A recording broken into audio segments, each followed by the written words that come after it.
మనం చేస్తే శృంగారం, ఎదురోళ్ళు చేస్తే విచారం. నేను ఇంతకుముందు కూడా చెప్పా, కేంద్ర ప్రభుత్వం రీసర్వే చేయమని ఆదేశించింది ఇక్కడ కాదు, దేశవ్యాప్తంగా. ఇప్పుడు విదేశాల్లో, అమెరికాలో మనం ఒక భూమి కొన్నామంటే దెర్ ఈజ్ నో కాంట్రవర్సీ, ఇంకెక్కడా ఎవడు పీక్కోవడానికి ఏమీ లేదు. ఒకవేళ ఏదైనా లిటిగేషన్ వస్తే ప్రభుత్వమే దానికి జవాబుదారి. అది అక్కడ ఉన్నటువంటి చట్టం.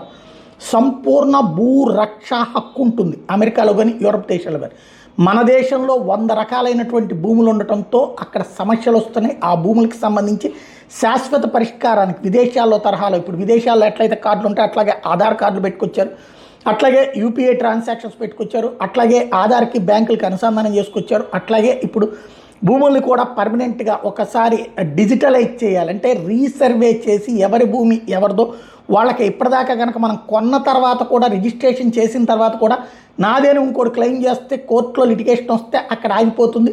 మనమేమో డబ్బులు తగలేసుకుని ఉంటాం, అక్కడేం పని అవ్వదు. దానికోసమని రీసర్వే చేసి శాశ్వత భూ హక్కు కల్పించమని చెప్పి డిజిటలైజ్ చేయమని చెప్పి కేంద్రం ఆదేశిస్తే అందులో భాగంగా రాష్ట్రం మొట్టమొదటి భారతదేశంలో తొందరగా ప్రతిదీ కేంద్ర ప్రభుత్వానికి సంబంధించి భారతీయ జనతా పార్టీ ప్రభుత్వాలు కూడా చేయకముందే జగన్ చేసుకొచ్చాడు. అందులో భూ సురక్ష హక్కు, అందులో జగన్ చేసిన తప్పల్లా తన బొమ్మలే ఎంచుకోవడం పాస్బుక్ మీద, అట్లాగే దాన్ని ఏమంటారు సర్వే రాళ్ల మీద తన బొమ్మ వేస్తున్నటువంటి దాన్ని విని ఎంజాయ్ చేశాడు కానీ దాన్ని ఆపలేదు. అది తప్పని నేను మొట్టమొదటి నుంచి చెప్తొచ్చి అట్లాగే రీసర్వే తప్పదని కూడా చెప్పుకొచ్చాను.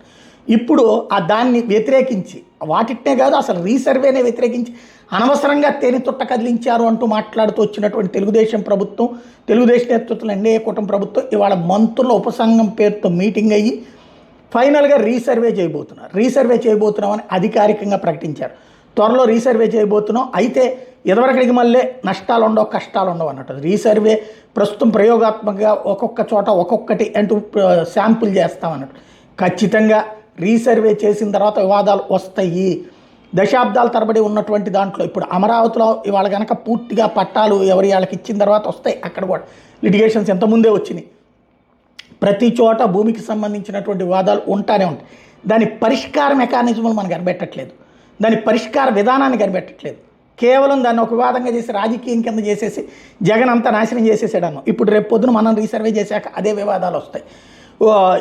ఏదైతే ఒక ఎకరం దాంట్లో పక్కనోడు లాక్కున్నాడు అంటాడు, పక్కనోడు నా దాంట్లోకి వచ్చాడంటాడు. ఈ ఇద్దరి మధ్యన పరిష్కరించాల్సినటువంటి అధికారులకి సరైనటువంటి సర్వే సిస్టమ్స్ లేవు. ఈ సమస్యలు రాబోయే రోజుల్లో కూడా వస్తాయి. కానీ తప్పదు, రీసర్వే చెయ్యబోతున్నామన్నటువంటి విషయాన్ని అయితే అధికారికంగా ప్రకటించారు మంత్రులు.